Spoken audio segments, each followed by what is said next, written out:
표제에서 알 수 있듯이 시편 128편은 절기에 그들의 그 이스라엘 사람들의 3대 절기 있죠. 무교절하고 또 맥추절하고 수장절 이런 절기가 있습니다. 그 절기 때 예루살렘으로 제사 드리러 와야 돼요. 그러니까 뭐 멀리 떨어져 있는 뭐 갈릴리 지역이라든가 유다 강야 쪽 이쪽에 있는 사람들이 그 예루살렘으로 올라오면서 부르는 노래라고 생각되어집니다. 그래서 순례자들의 노래 이렇게 이야기를 하고 있거든요. 예루살렘에 있는 그 성전에 올라가면서 그곳을 향해서 다 가면서 찬양하는 거죠. 하나님을 찬양합니다. 하나님을 높이고 그 하나님의 백성들이 누리는 복에 대해서 막 노래하는 거죠. 야, 우리 하나님 찬양하러 가자. 가면은 하나님께서 또 이런 복을 주실 거야. 이런 복을 주고 계셨고 또 앞으로도 주실 거야. 시편 128편에서 가장 중요한 단어는 경외입니다. 1절에서도 얘기하고 주님을 경외하는 자. 4절에서도 얘기합니다. 주님을 경외하는 자. 그리고 주님을 경외하는 자는 어떤 말과 똑같은 말이냐면 하나님을 섬기는 사람들, 이스라엘 백성들, 하나님 나라의 백성들하고 동일어입니다. 아멘. 그러니까 오늘날로 얘기하면 저와 여러분들은 주님을 경외하는 사람들입니다. 아멘. 경외한다는 말을 정확하게 어떻게 표현할까요? 두려워하면서도 사랑하는 것을 이야기하는 겁니다. 사랑하는데 두려움도 포함되어 있는 그런 마음이죠. 우리가 하나님께 마땅히 가져야 할 마음입니다. 두려워하면서도 사랑하는, 사랑하면서도 두려워하는 그런 마음이죠. 그게 바로 경외입니다. 여러분 하나님 경외하십니까? 네. 그러니까 저와 여러분들에게 허락된 하나님이 허락해 주신 복을 시편 128편에서 이야기하고 있습니다. 그래서 이게 그리스도인이라면 이런 복을 누려야 되는구나. 우리가 알아야겠죠. 그래서 하나님께 이 복을 늘 간구해야 됩니다. 하나님 이 복을 주시옵소서. 이 복을 주신다고 성경에 약속하셨으니 이 복을 주시옵소서 하고 우린 늘 하나님께 기도해야 된다는 것이죠. 그래서 복이 그리스도인들에게 주어지는 복이 어떤 복인지를 아는 것은 참으로 중요합니다. 그래야 간구할 수 있으니까요. 그리고 내가 이런 복을 누리고 있으니 내가 그래도 하나님을 경외하고 있구나 또 반대로 생각할 수 있으니까 참으로 중요한 것입니다.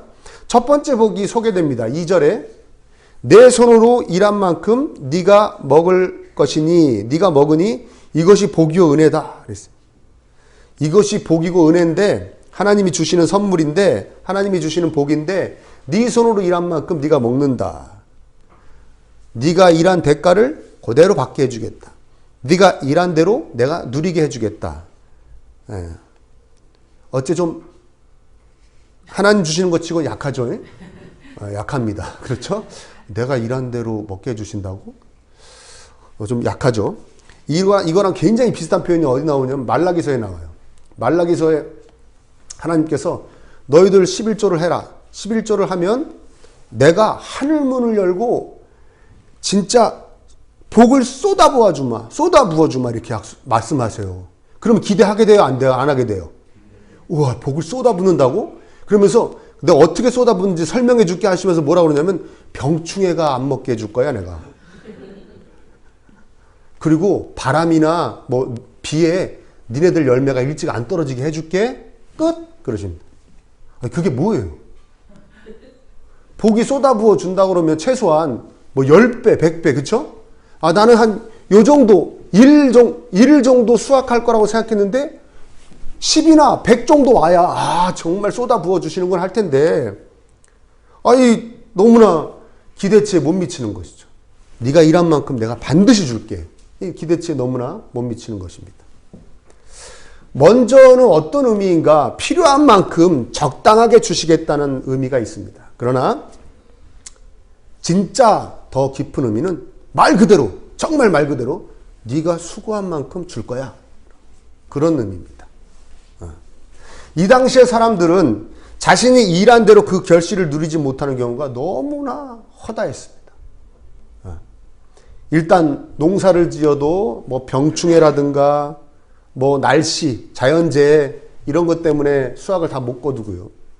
가축을 길러도 막 돌림병 생기고 또 농사 지으면 또 메뚜기 때 그 습격이 그렇게 무서웠대요. 이때는 메뚜기 때 습격이.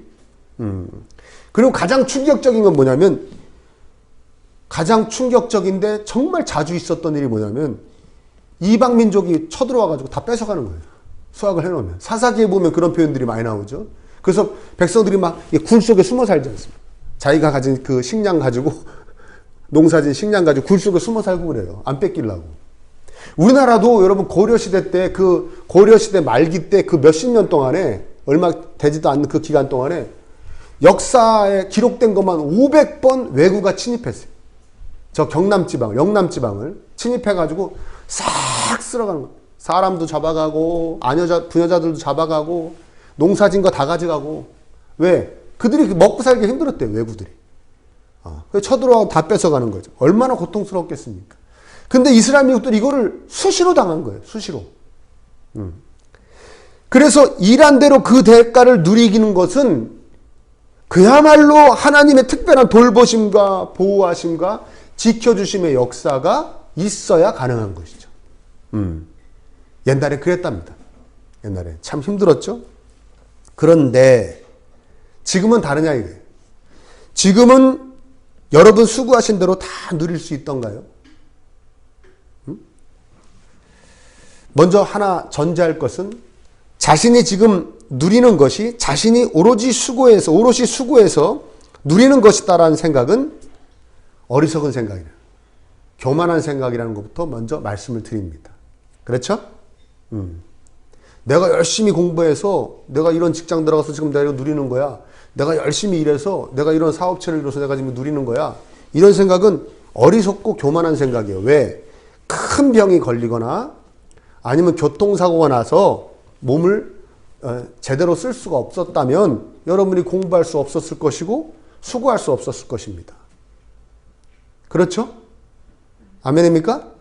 큰 병이 걸리지 않았고 내가 공부하는 때 큰 사고가 나지 않았기 때문에 내가 열심히 일할 때 큰 병이 걸리지 않고 큰 사고가 나지 않아서 지금 여러분 누리고 있는 거예요. 꼭 이런 얘기하면 이렇게 말씀하시는 분들이 꼭 있어요. 그런 특별한 상황을 왜 자꾸 그 예로 드냐고. 그럼 그런 특별한 상황이 여러분에게 안 일어난 것이 여러분 능력입니까? 큰 병이 안 걸린 게 여러분 능력이에요? 큰 사고가 안 난 게 여러분 능력입니까? 그래요, 안 그래요? 아니죠. 나는 아무것도 한 게 없죠. 내가 큰 병이 안 걸리고 큰 사고가 안 나게 하려고 내가 아무것도 한 게 없습니다. 그냥 난 살았어요. 그냥 나는 사는 겁니다. 그런 특별한 상황이 우리 삶에 발생하지 않는 건 우리의 능력이 아니라 하나님의 보호하심인 줄 믿습니다. 그래서 다 하나님의 돌보심이었음을 우리 인정하고 감사해야 되는 것이죠. 나의 나된 것은 다 하나님의 은혜입니다. 지금도 우리의 수고와 노력의 열매들을 빼앗아가는 요인들은 참으로 많습니다. 질병으로도 질병에 걸려서 치료비로 또 어떤 사고가 나서 때는 누구에게 속아서 아니면 투자를 잘못해서 아니면 투기하다 날려서 이런 내가 수고한 대로 내가 그것을 다 못 누리는 게 많이 있어요. 근데 하나님께서 지켜주신다는 거예요. 그렇게 안 되게.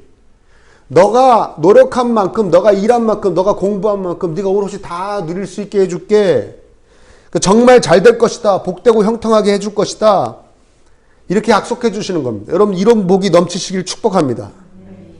근데 이 말씀을 조금만 더 깊이 생각해 보면요. 아까 서두에서 시편 128편에서 제일 중요한 단어는 경외라고 그랬습니다. 하나님을 경외하는 자. 하나님을 경외하는 사람의 부연 설명이 1절에 그의 명령을 따르는 사람이라는 거죠. 하나님을 경외하는 사람은 하나님의 명령대로 산다는 겁니다. 하나님의 명령대로 살기를 힘쓴다는 거예요. 자, 하나님을 경외하는 사람이 이런 복을 받는다고 그랬습니다. 내가 수고한 대로 다 누릴 수 있게 해주는 복을 주신다고 그랬어요. 그러면 여기서 문제. 하나님이 여러분들에게 복을 주실 때 행복할까요? 안 행복할까요? 예? 이걸 또 문제라고 내는 저도 이상하고 잘 대답 못하는 여러분, 대답을 못하시는 여러분 더 이상하네요. 하나님이 여러분들에게 복을 주실 때 행복해요? 안 행복해요? 행복하죠. 그런데 내가 자신이 수고한 정도로만 소득을 올리고 내 재산이 축적되는 것에 대해서 만족하지 못하고 항상 결핍이 느껴지고 그래서 어떤 불로소득은 없나? 쉽게 돈 벌 수 있는 방법이 없나? 그래서 그걸 늘 생각하고 소망하고 실제로 행하는 자는 이 복을 못 누리고 있는 거죠. 그럼 거꾸로 돌리면 무슨 얘기입니까? 하나님을 경외한다는 거예요? 안 한다는 거예요? 경외하지 않는다는 거죠. 하나님 명령대로 산다는 거예요? 안 산다는 거예요? 안 산다는 거죠. 이게 무서운 얘기죠. 이게 무서운 얘기입니다. 그 데살로니가 후서 3장 10절에 보면 이런 말씀이 나와요. 일하기 싫은 사람은 먹지 마라. 이런 얘기가 나옵니다. 나는 일하는 사람한테만 먹을 걸 준다. 아멘입니까? 나는 일해서 일한 걸로 먹고 싶은 사람에게 먹을 걸 주는 존재야. 일하기 싫으면 먹지도 마. 돈을 쉽게 벌고 싶어 하는 것은 하나님 앞에서 옳지 못한 것입니다. 불로소득을 기대하는 것, 또 불로소득을 추구하는 것, 실제로 그것을 소득을 올리고 있는 건 하나님 앞에서 옳지 못한 것입니다. 여러분, 우리 한 1, 2년 전에 주식 많이 했죠, 주식. 예? 주식 많이 했죠. 주식이 주식 투자를 하는 게 성경적이냐 아니냐 이런 얘기 하려고 그런 거 아니에요. 저도 했어요, 저도.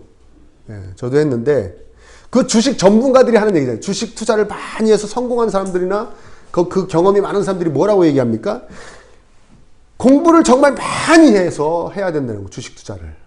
공부를 막 그 기업에 대해서도 또 주식 어떤 이런 상황에 대해서 공부를 많이 하고 책도 많이 읽고, 책도 많이 읽는다는 것은 여러 권을 읽는다는 얘기죠.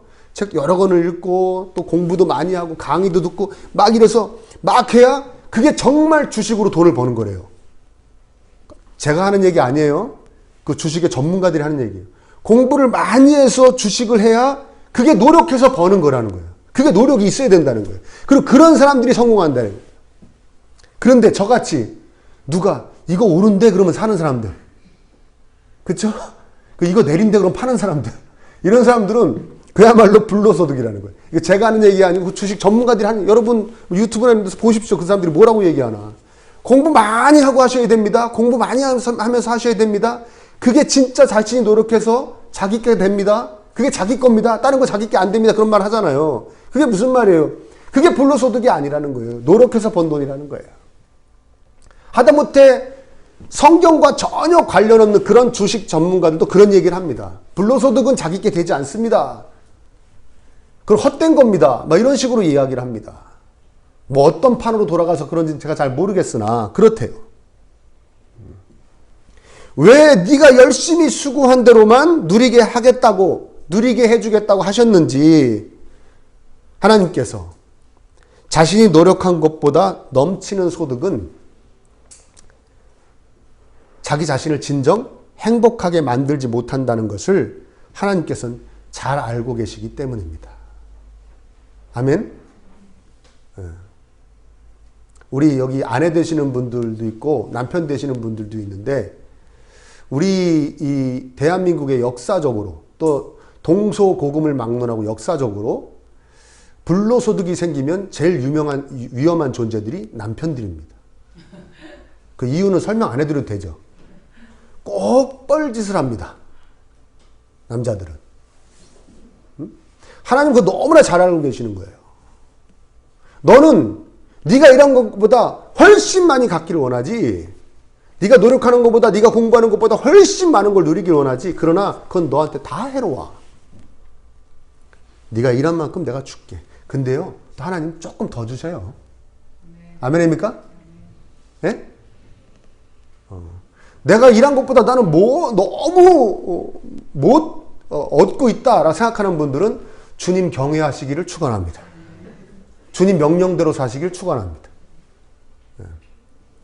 나는 내가 일하는 것보다 너무 조금밖에 못 누리고 있어, 조금밖에 소득을 못하고 있는 사람도 주님 경외하기를 힘쓰시고 주님 명령대로 살기를 힘쓰시고, 다른 사람이 보기엔 충분한 것 같아도 본인만 자꾸 결핍을 느끼는 분도, 그래서 자꾸 불로소득을 겨냥하는 사람들도, 그런 분들도 주님 경외하기를 힘쓰시고 주님 명령대로 살기를 힘쓰시기를 축원합니다. 그래서 우리 어떻게 기도해야 됩니까? 제가 주님을 경외하는 자, 더더욱 주님 명령에 순종하는 자 되게 하셔서 제가 노력한 만큼, 제가 애쓴 만큼, 제가 공부한 만큼 제가 누리며 살게 하옵소서. 이렇게 기도하시기를 축원합니다. 그게 우리가 기도해야 할 복입니다. 하나님, 제가 수고한 만큼, 제가 애쓴 만큼, 노력한 만큼 누리며 살게 해주세요. 가족하며 만족하며 살겠습니다. 감사하며 살겠습니다. 더 주시면 저 망가집니다. 제가 수고한 대로 먹을 수 있도록, 제가 수고한 대로 누릴 수 있도록 하나님 저를 붙잡아 주시옵소서. 이렇게 기도하시길 축원합니다. 가정 안에서 누리는 복도 말씀하십니다. 가정 안에서 3절에 보면요. 내 집 안방에 있는 내 아내는 열매를 많이 맺는 포도나무와 같고 내 상에 둘러앉은 내 아이들은 올리브 나무의 묘목과도 같다. 아내는 포도나무와 같고 자식들은 감람나무, 올리브 나무지. 뭐 그전 성경에 감람나무라고 그랬어요. 올리브 나무를 얘기하는 겁니다. 여러 가지 해석들이 많이 있습니다. 여러 가지 해석, 여기서 다 소개할 수 없어요. 굉장히 많이 해석들이 있고, 해석들이 다 비슷비슷해요.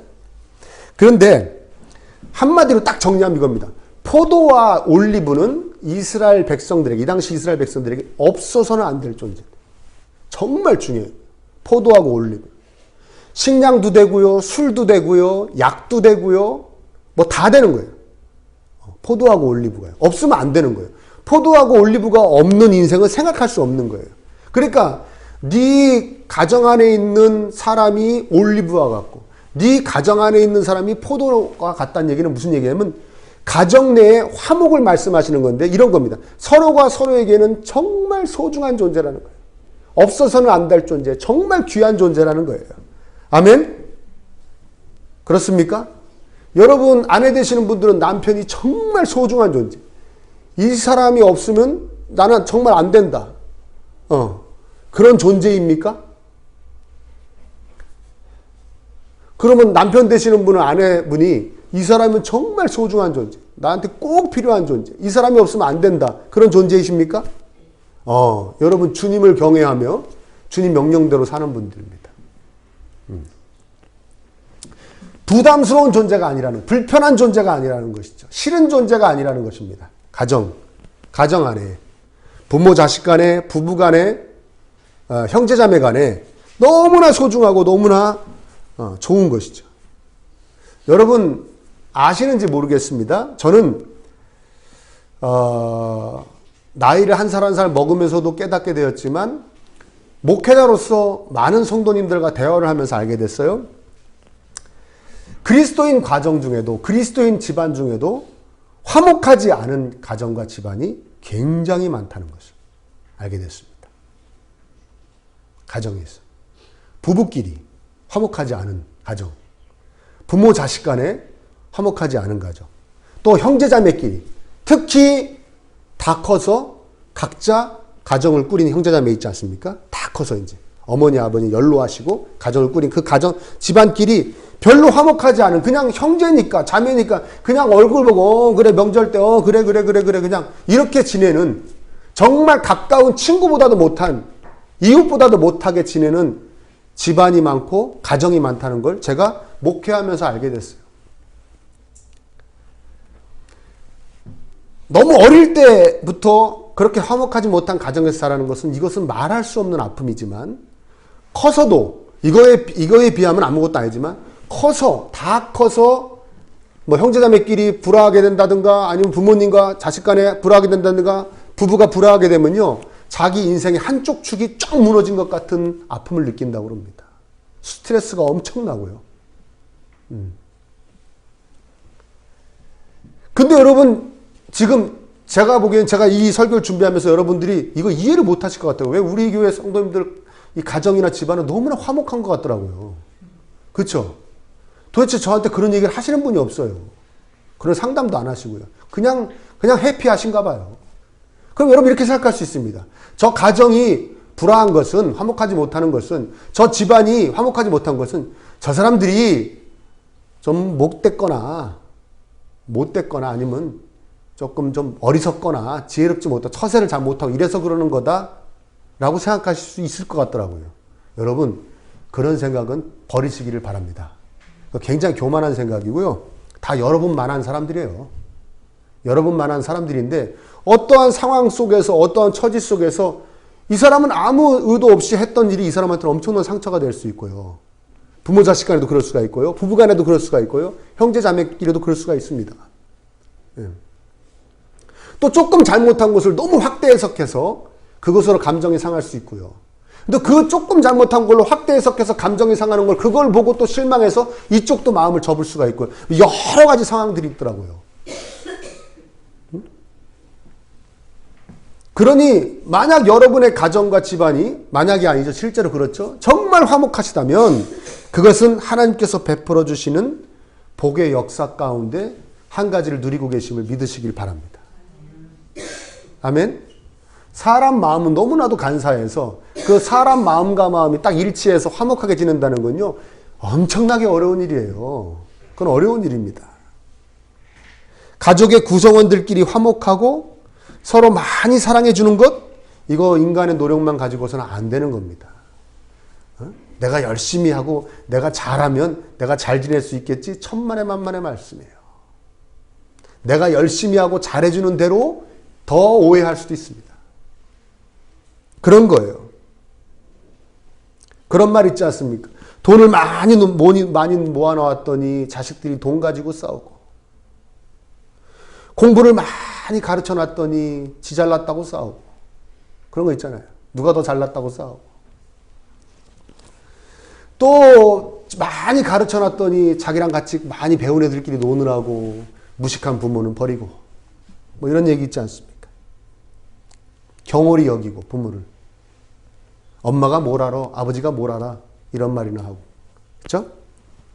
자식 중에 누가 특출해서 귀하다 했더니 상대적으로 그렇지 못한 아이는 마음에 대못이 박혀가고 쌓여가고. 장성해서 자식들이 다 가정을 이루어도 서로 비스무리하게 살아야지. 한쪽이 너무 처지게 살면 또 불화하고 그것 때문에 오해가 생겼어. 이게 보통 어려운 일이 아니에요. 너무 격차가 나도 서로 불편해지는 것입니다. 그런데 누가 역사하시면 됩니까? 하나님께서 역사하시면 됩니다. 하나님께서 예수 그리스도의 마음을 각 가정과 집안의 구성원들에게 주셔서 서로 이해하고 배려하고 축복하고 도와주고 서로 그냥 사랑만 하고 그냥 보고 싶고. 여러분 형제 자매가 보고 싶습니까? 서로가 서로에게 꼭 필요한 존재가 되도록 하나님이 만들어 주신다는 거예요. 여러분 이런 축복이 넘치시기를 축원합니다. 그런데 내 가정이 내 집안이 화목한 것으로 만족하지 못하고 가족 구성원의 어떤 사회인으로서 가지는 능력 향상에만 몰두하는 가정들이 있습니다. 우리 그리스도인 가정에도 그런 가정들이 있어요. 그냥 온 식구가 너무나 서로 사랑하고 필요한 존재로 살아가고 너무 소중히 여기는 것이 너무나 행복한 것인데 거기서 만족하지 못하고 이것 능력을 더 키워야 될 텐데 더 능력을 키워야 될 텐데 우리 아들이 더 사회에서 능력 있는 자가 될 텐데 우리 딸이 더 사회에서 능력 있는 자 여기만 그냥 뭐 세상 말로 몰빵을 한다고 몰입돼 가지고요. 그런 애들도 막 그러지. 애들도 부모를 그렇게 생각합니다. 우리 아버지가 조금만 돈을 더 벌어오면은 좋을 텐데 우리 엄마가 조금 더 사회적으로 능력이 있으면 좋을 텐데 이러고 살아요. 이렇게 살아가는 가정들이 있습니다. 그러니까 그냥 가정이 화목하고 집안이 화목한 걸로 그것으로 만족하지 못하고 행복하지 못하고 무슨 결핍이 느껴진다. 그건 아까 얘기했듯이 하나님을 두려워하지 않고 있다는 뜻입니다. 하나님의 명령대로 지금 안 살고 있다는 뜻이에요. 아멘? 왜? 하나님이 주시는 행복은 그저 만족스럽고 행복하기 때문에 그렇습니다.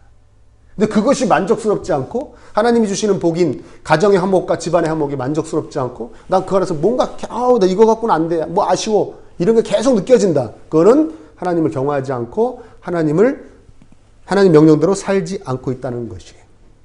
여러분 주일학교 아이들이 헌금 봉투에 기도 제목을 적어서 이렇게 넣습니다. 그 헌금 봉투에 적은, 제가 그 헌금 봉투에 적은 그 기도 제목을 읽고 기도를 해줘요.